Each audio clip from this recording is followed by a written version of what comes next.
Elencando as questões que me foram colocadas e pela ordem que me foram colocadas, começo pela senhora deputada Cecília Honório, do Bloco de Esquerda. A questão das exonerações. Sabe, senhora deputada, nós vivemos, e o facto das pessoas terem apresentado as suas demissões ou não, nós vivemos, em geral do país, e a RTP é normalmente um bom elemento para testar o país, o tecido social da RTP, desse ponto de vista é muito simbólico. Nós vivemos um momento em que eu não posso censurar ninguém por tentar proteger o mais possível o seu posto de trabalho e a sua remuneração. E, portanto, há aqui um entendimento que é claro que é, a partir do momento em que o diretor se demite, a estrutura de direção é uma cadeia hierárquica e, portanto, a direção está por natureza demissionária. As pessoas não precisam de se demitir. Eu sei muito bem quem é que neste processo se portou bem, se portou de forma decente e quem é que se portou mal. E, portanto, isso para a minha consciência é tanto quanto me chega. Mas eu não faço juízes de valor sobre a atitude de ninguém porque a vida está muito difícil, não é? Para todos. No dia 14... Estou aqui a citar as minhas notas, portanto isto pode já não estar exatamente correto no sentido daquilo que disse, mas não autorizei calmamente, nem calmamente, nem de forma... não autorizei. Ponto. E é isso que eu gostava que ficasse claro. Não autorizei, nem dei o assentimento, que também é aqui uma figura que pode ser jogada com isto. No dia 14, e com tudo aquilo que já referi, o que me foi colocado foi a questão que tinha a ver com o envolvimento da nossa equipa nos incidentes. E, sobretudo, o resto do meu pensamento era conhecido. Não valia a pena virem-me perguntar. Se alguém, perdoem-me a expressão, a partir... se alguém se montou em cima das minhas costas, enquanto diretor de informação, para cometer alguma ilegalidade, bom, aí a matéria já é diferente. Depois perguntou-me também se eu achava que era um bom cartão de visita o facto de um dos elementos da minha equipa ser reconhecidamente uma pessoa com ligações à PSP, a outras polícias, aos serviços secretos. Sabe que as pessoas nunca são, isto não se pode colocar preto e branco. As pessoas têm, obviamente, coisas que podem não as recomendar, mas também têm qualidades e, portanto, nesse elemento em questão, eu reconheço muitas qualidades de trabalho, de empenho, em defesa da RTP, de capacidade enquanto repórter, enquanto gestor de pessoas, e não tive, durante os 20 meses em que ele trabalhou diretamente comigo, não tive nenhum elemento a apontar-lhe em matéria de comportamento incorreto na relação com qualquer fonte. Não tenho. E até tenho o bom senso que qualquer jornalista deve ter, que é respeitar as fontes dos seus colegas. Portanto, eu, sendo diretor, não perguntava, ou melhor, não obrigava, perguntar às vezes perguntava, mas não obrigava ninguém a que me dissesse quem eram as suas fontes. Não o devo fazer e não o posso fazer. E não o fiz. Não é? Portanto, também não lhe sei responder se houve alguma instrução de um membro do governo. É uma pergunta à qual eu não sei responder. Instrução de algum membro do governo que me tivesse sido dada a mim? Não. Depois, a senhora deputada, que quero cumprimentar também, Conceição Caldeira, do PSD, que não tinha, aliás, o prazer de conhecer pessoalmente. Se me contactaram do carro, quando há o incidente, nós ficamos muito preocupados na redação, e a primeira chamada que eu recebo é da jornalista, estava uma jornalista e um repórter de imagem no carro, essa chamada é feita uns minutos depois, para me dizer duas coisas. Primeiro, que ela está bem, que está tudo bem, o carro está um bocado maltratado, de facto, e que eles têm imagens que vão levar ao carro de exteriores principal para injetar e colocar no ar, porque o repórter de imagem teve a presença de espírito suficiente para sair do carro e filmar a confusão. E, portanto, eles ainda não viram essas imagens, mas estão na convicção de que são aquilo que nós chamamos em televisão imagens muito boas. Eles, a jornalista e o repórter de imagem.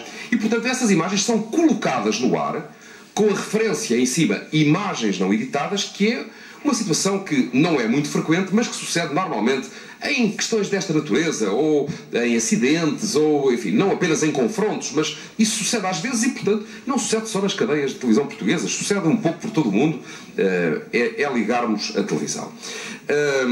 A senhora deputada Conceição Caldeira perguntou-me também se, e reconhecendo o meu mérito enquanto jornalista, o que muito lhe agradeço, perguntou-me também se eu não acho que o jornalismo se produz com factos. A resposta é, com certeza. Olha, o facto mais espantoso de todo este processo é que eu não fui ouvido no processo de inquérito. Está a haver um facto verdadeiramente extraordinário. Depois, se eu tenho algumas questões concretas a apontar, bom, eu já referi aqui uma questão que é concreta, é matéria de facto e é de uma grande relevância. Não é um elemento menor. E devo dizer-lhe também que, nos contactos que tive com o Conselho de Administração, a minha experiência e a minha atividade permite-me, não leva mal que o diga, permite-me alguma descodificação de alguns sinais. Quando eu começo a ouvir falar em jornalismo positivo e em jornalismo negativo e em coisas destas, sabe uma coisa? É que 2 mais 2 são sempre 4, Sra. Deputada. O deputado Manuel Seabra, agradeço o facto de me ter descansado, mas sabe, eu já estava descansado. Eu estou descansado desde a primeira hora em relação a este assunto. Mas se não ficava bem com a sua consciência, eu agradeço muito ter-me dito. Porque, diga, Sr. Deputado, é uma parte, mas é uma parte. Deve ser uma coisa entre vós, não é? É chamada private show. Tem que estar imune à parte. Felizmente.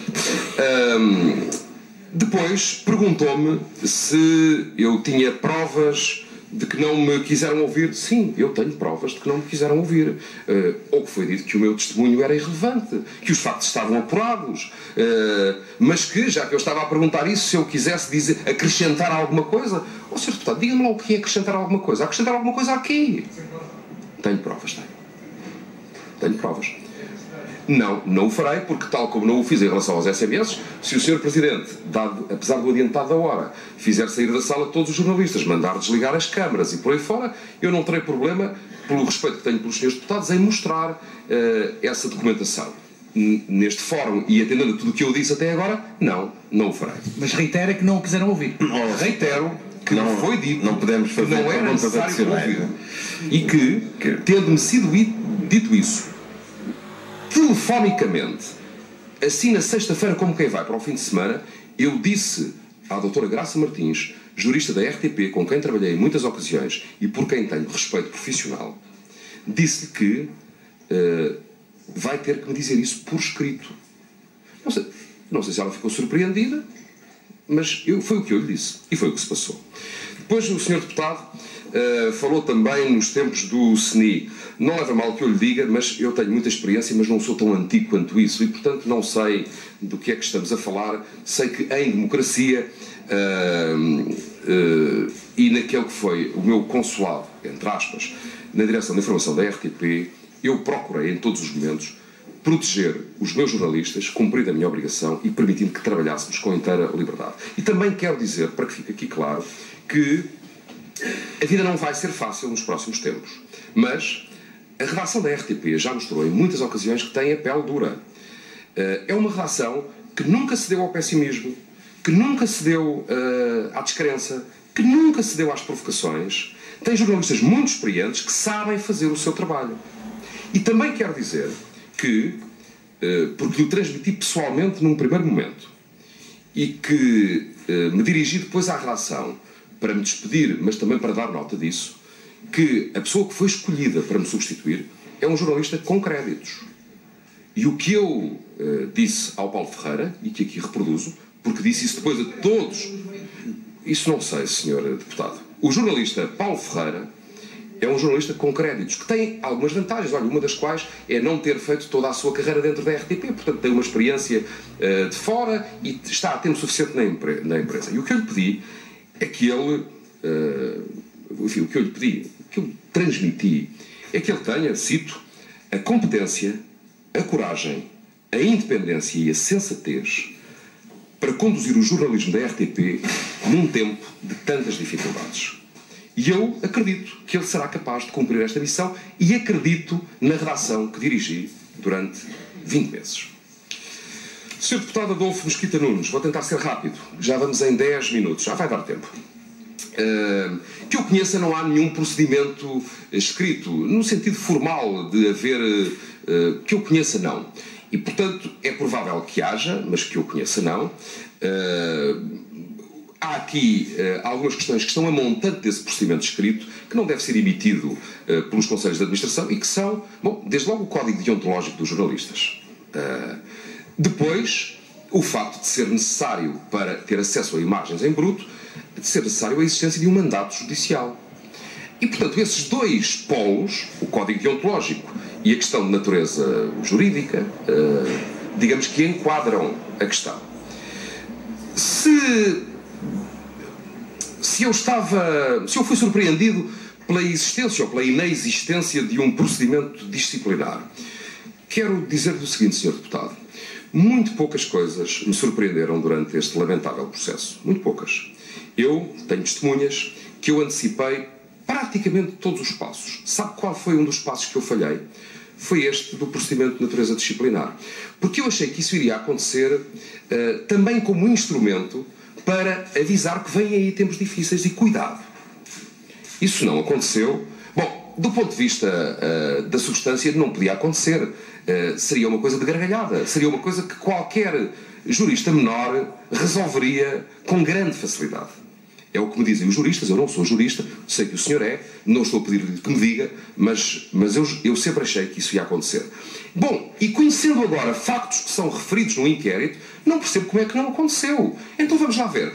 Há alguém que comete uma infração desta gravidade e não é sancionado disciplinarmente. A empresa não faz queixa dessa pessoa. Tem resposta para isto? Eu não tenho. A questão do saneamento político e da confiança. Experimente transformar a célebre história de Pedro e o Lobo em Miguel e o Lobo. Por exemplo.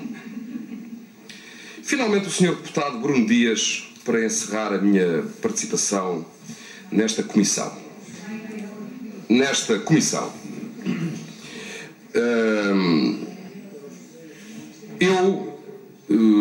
Se é que estou a ver bem as notas que tomei, foram as últimas, já com algum cansaço, provavelmente.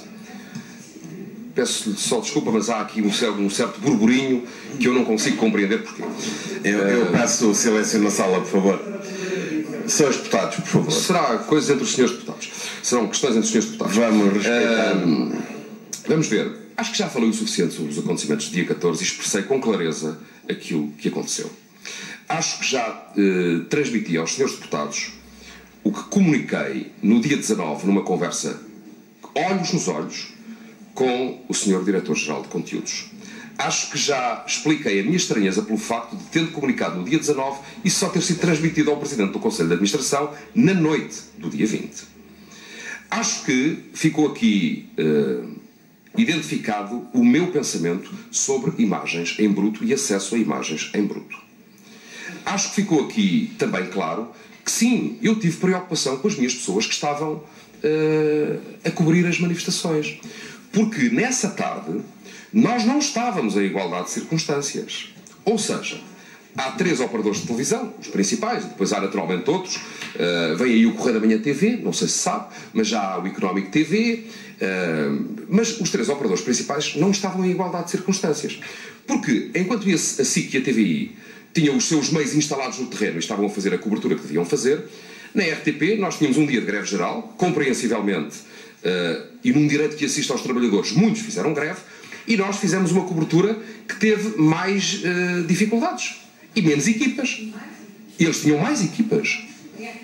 Não, minha senhora deputada, a RTP tinha menos equipas. A RTP tinha menos. Não pode haver menos do que o normal e menos do que os outros operadores. E, portanto, sim, eu estava especialmente preocupado, primeiro, com a cobertura que nós estávamos a fazer e com a informação que estávamos a fazer chegar aos cidadãos. Segundo, quando houve esse incidente em concreto, preocupado com esse facto. Porque eu sei que hoje E com isto termino, hoje os cidadãos têm acesso à informação de muitas maneiras. Nós próprios, durante esta audição parlamentar, estivemos aqui a receber mensagens daqui, dali, recomendações, houve guiões que estavam preparados e que foram trocados, e por aí fora. Portanto, os cidadãos hoje têm acesso à informação de muitas maneiras. Felizmente, eu, sendo relativamente novo, sou do tempo em que só havia um canal de televisão e trabalhei lá, que era a RTP, onde, de facto, controlar a agenda informativa era absolutamente decisivo. Absolutamente decisivo. Porque só havia uma estação de televisão. Hoje não há. Mas isso não significa que a estação pública não tenha, exatamente por ser pertença de todos, ela é dos cidadãos. Não é do Dr. Alberto da Ponte, não é minha, não é de nenhum dos senhores deputados, é de nós todos. Nós somos todos contribuintes. Poderá haver alguns que fogem ao fisco, não digo nesta sala, mas nós somos todos contribuintes. E, portanto, eu sempre entendi o meu trabalho na RTP durante estes 20 meses da seguinte forma.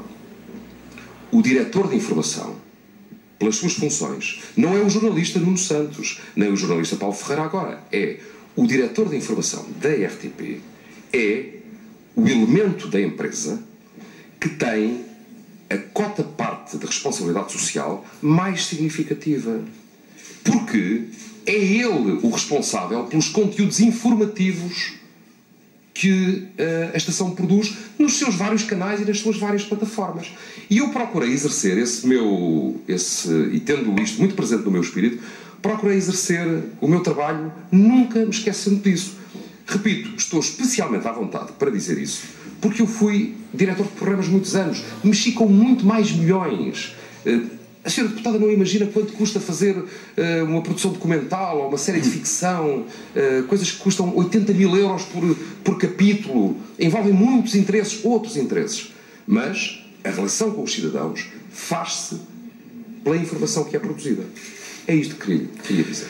Qualquer uma dessas práticas ou intervenções dentro da relação e na direção da informação, seja a criação de conteúdos com a obrigatoriedade de pedido de autorização, isto é uma questão que nós vamos ter que colocar ao Governo, porque atos de gestão são atos de gestão. Agora, o limite é quando se coloca condicionamentos ao trabalho editorial e neste caso, ao dever de informar e ao trabalho que se exige numa redação e numa direção editorial. E nesse sentido é importante essa informação que nos trouxe e essa cópia que vai ser deixada, conforme nos disse há pouco. Compreendo que tenha precisado de a manter consigo agora para a nossa reunião, mas vai de facto ser importante, porque há qualquer coisa que tem que ser feita em relação ao que está neste momento em vigor na RTP.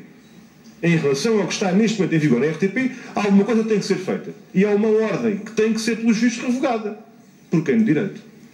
Aquilo que ontem me pareceu decorrer da intervenção do Presidente da RTP, aquilo que decorre das queixas que o senhor aqui expendeu, parece muito claramente que estamos a evoluir para um cenário onde a censura e o condicionamento passam a ser a prática corrente de uma estação pública que devia ter na transparência e na isenção a sua matriz.